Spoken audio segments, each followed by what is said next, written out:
Hi all, welcome back. Today we will be solving the questions from the chapter Current Electricity for the year March 2018 and say 2018. So let's move on to the video. The first question is, what do you mean by drift velocity? Write the relation between drift velocity and electric current. So we'll start with the answer. The answer is the average velocity acquired by an electron under the applied electric field is called drift velocity. And one more part is that the relation between current and drift velocity. It is given by the relation I equal to N A E V D, where I is the current, V D is the drift velocity. E is the charge of the electron, A is the area of the conductor, and N is the number of electrons per unit volume. For those who want to know how we got this derivation, I will quickly tell up the steps. If you consider a conductor of area of cross section A and length of the conductor L, and if it is connected to a voltage, an electric field exists between the conductor, and the electron starts flowing in the direction opposite to that of the electric field. So the volume of the conductor we can write as V equal to A into L. And if N is the number of electrons per unit volume, N is the number of electrons per unit volume, then the number of electrons in this conductor can be written as N into AL. Like how we say cost of 1 pen, then cost of 10 pen. Similarly, volume of the conductor is AL, and if N is the number of electrons per unit volume, total number of electrons in this conductor is given by NAL. And each electron is going to have a charge E, then the total charge of the electron will be equal to, or the total charge of the conductor. All the electrons in the conductor will be NAL, that is the number into E. So the charge Q only we have found as NALE. Since we want the current, we will put it as I is equal to Q by T. Having got Q, we have to find T. For that we say that if T is going to be the time taken by the electron to cross the conductor, and if Vd is the drift velocity, we know the equation Vd equal to L by T, and from that we get T equal to L by Vd. We also substitute that value of T here, cancelling L, we get I equal to NAE Vd. Only the relation is asked. This is how we derive it actually. The next question is the circuit diagram of a potentiometer for determining the EMF of a cell of negligible internal resistance is shown in the figure. And the first part is state the principle of working of potentiometer. First I will draw the diagram which is given: battery, resistance R1 and the potentiometer wire AB. Then A is connected to the second cell, resistance R2, galvanometer and jockey. First part of the question is what is the principle of the working of potentiometer. So the answer is EMF of the secondary circuit E is directly proportional to the balancing length, E directly proportional to L. Or you can also say potential difference between 2 points of a current carrying wire will be directly proportional to the length of the wire in between the 2 points. So that L, which is called the balancing length, will be directly proportional to E. Second part of the question is how the balancing length AJ changes when the value of R1 decreases. So you should know that R1 is connected in the primary circuit. What happens if R1 is going to decrease? The answer is simple. If R1 decreases, balancing length also decreases. This question will be asked in any way if R1 increase or decrease. But you should know the reason for that. First we know that when you look at the circuit, the current I which because of the primary circuit voltage 2 volt is given by I equal to E by E1 by R plus RP. R is the resistance what we connect in the primary circuit. RP is the resistance of the potentiometer. This same thing we learned in the March 2020 question paper. Detailedly learned. So when the current I flows through the potentiometer wire AB, voltage drop will be VAB equal to I into RP. Now when that current increases, according to the equation, VAB, voltage drop across the potentiometer also increases. So VAB increases. So when VAB increases, here from this relation we can say potential gradient also increases. Now last step is, we know that EMF of the secondary circuit is equal to potential gradient into L1. So we are stopped with saying that when K increases. So K is increasing. So the new balancing length L1 is, when K increases, it is a denominator. So L1 is going to decrease. So the question asked is that if R1 decreases, what happens to the balancing length? So we have got the answer is balancing length L1 decreases. That is, we will get the balancing point near towards A. So jockey is moved towards A. So we say that the balancing length decreases. I would also like to give an explanation for this also. It is not asked in the question. If R2 is changed, so in the diagram you say R2 is connected to the secondary circuit.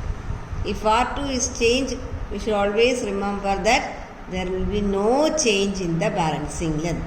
So if the resistance in the secondary circuit changes, there will be no change in the balancing length, because variation resistance of RT does not change in potential gradient of the wire AB. That should be remembered properly.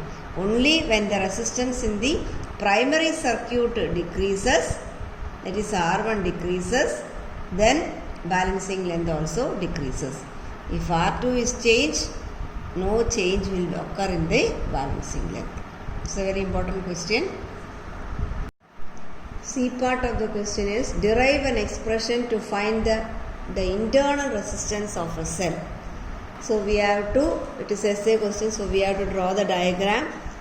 Diagram is from A to B, 10 meter wire potentiometer.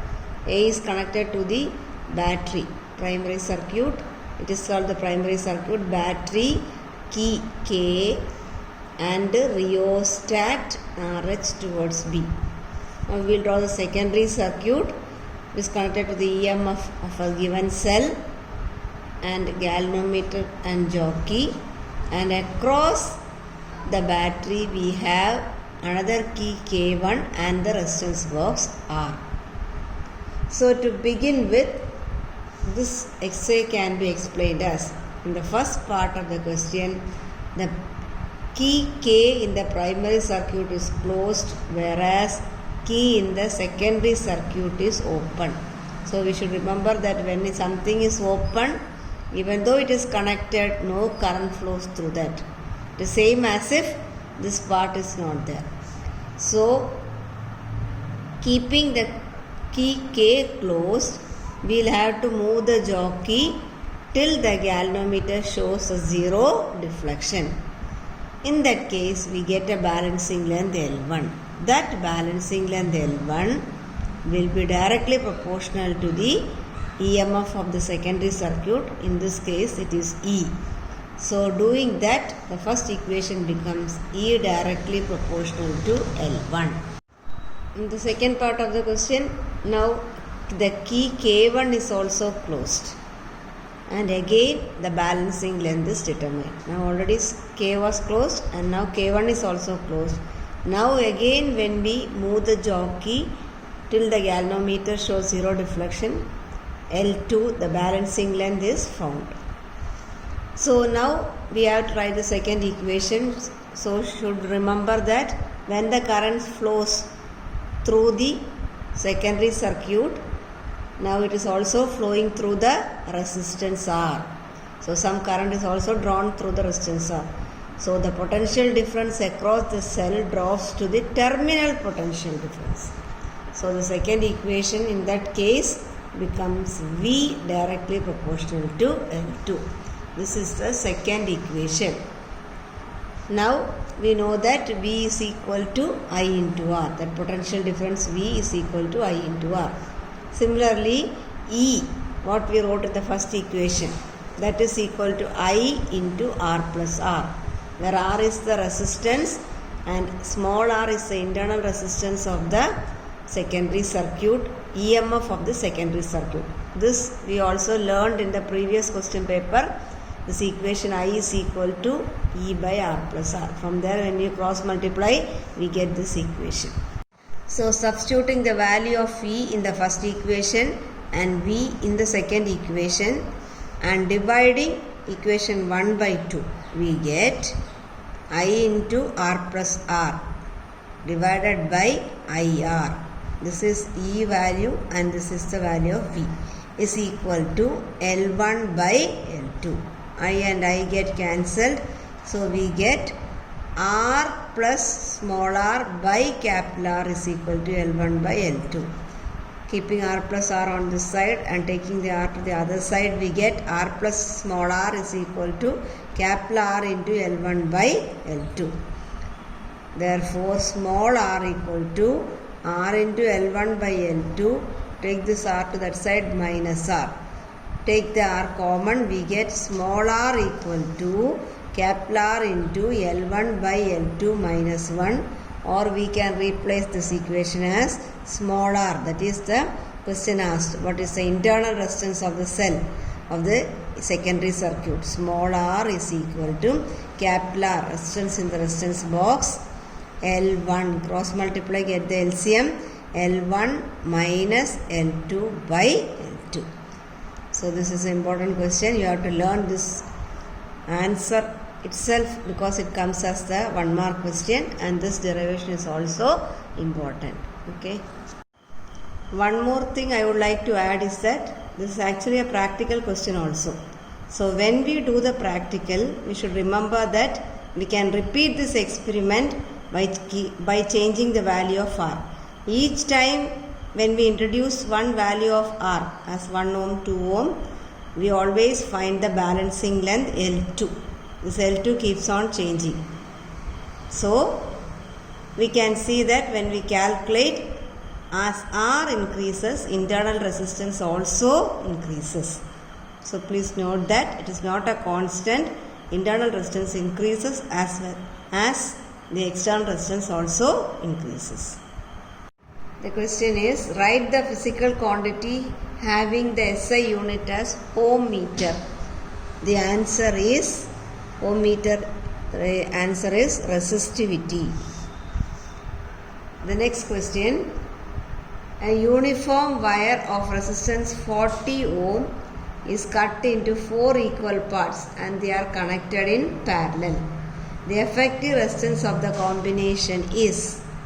This is also a 1 mark question. 4 options are given. Just we can work it out because we know that the resistance 40 ohm is connected into 4 equal parts. And it is also said they are connected in parallel. So 40 ohm connected in parallel and cut into 4 equal parts. So each part will have only 10 ohm resistance. Equation for parallel is 1 by Rp is equal to 1 by R1 plus 1 by R2 plus 1 by R3 plus 1 by R4. So we substitute it as 1 by Rp equal to 1 by 10 plus 1 by 10 plus 1 by 10. So 1 by Rp equal to 4 by 10, or Rp reciprocal is 10 by 4, which is equal to 2.5 ohm. Very simply, I will tell you one more formula that this should also be remembered. If all the 4 resistors are same and if they are connected in parallel, a very short formula is Rp equal to R by small n. R is the value of one resistance and N is the number of resistors connected. So we get the same answer as previous, 10 by 4 equal to 2.5. I think for the 1 mark question we can use this equation. So one more thing you note that if all these resistors are connected in series, you learn one more equation, Rs is equal to N into R. This equation, these two equations can be used only if the connected resistance all have equal resistance. Did you get it? This you can note it down, and the value answer is 2.5 ohms. The question is, experimental setup for the comparison of two resistors is shown below. The diagram given is the circuit diagram of the meter bridge that we have already drawn it. Two strips, middle strip, and in between the two gap we have drawn the resistance R and the resistance X. Then AB is the meter bridge wire 1 meter. Then from A again we have connected to cell E, key, then a rheostat, and connected towards B. A part of the question asked is a 1 mark question. Working principle of the above devices. That is what asked. We know that meter bridge works on the principle of Wheatstone's principle. Option is 3. The B part of the question asked is, in the figure, let X be the effective resistance of the series combination of 2 3 ohm resistor, and R is the effective of parallel combination of 2 3 ohm resistor, and the balance point obtained at C. And if the length of the wire AB is 100 centimeter, find the length of the wire AC.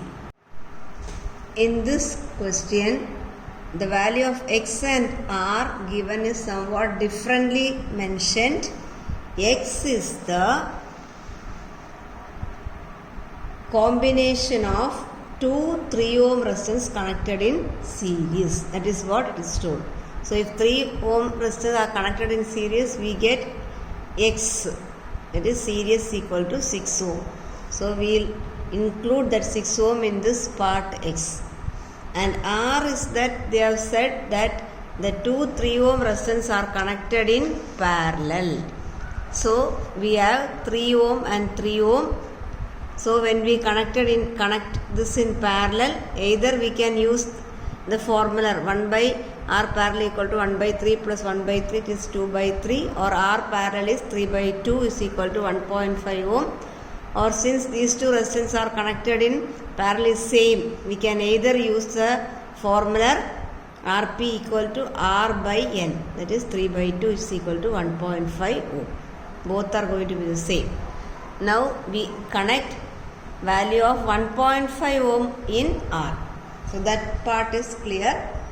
Now one more data they have given is the length of the wire AB. The length of the wire AB is going to be 100 centimeter. So we are asked what is the value of AC. Now we know that this meter bridge works on the principle of the Wheatstone principle.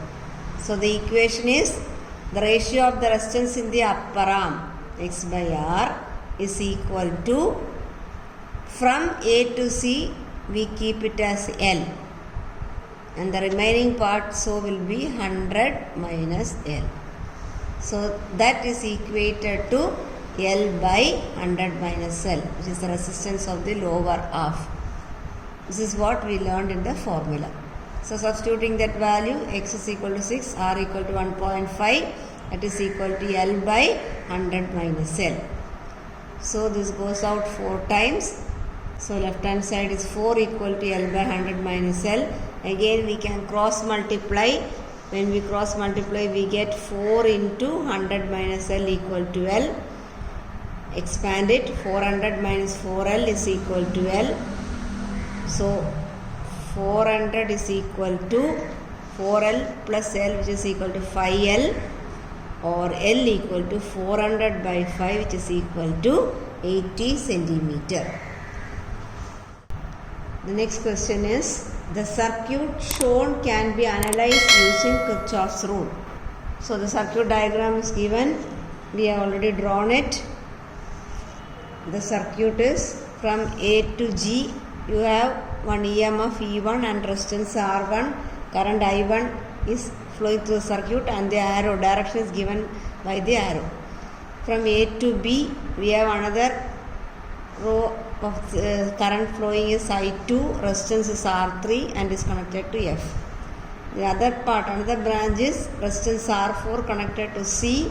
Through that branch current I3 is flowing and a cell of EMF E2 and R5 is connected to D. This is what given in the circuit. Now the first part of the question is apply Kirchhoff's first law to the point B. So B is here. First law, first of all we should know what is the first law. We have learned that it is a junction rule. The rule says that the algebraic sum of the current meeting at that junction is equal to 0. Or in other words we can say sum of the current leaving the junction is equal to sum of the current entering the junction. So in that case, from this circuit diagram when we analyze from B current I2 is flowing out and I3 is also flowing out, whereas the current I1 is coming towards the junction.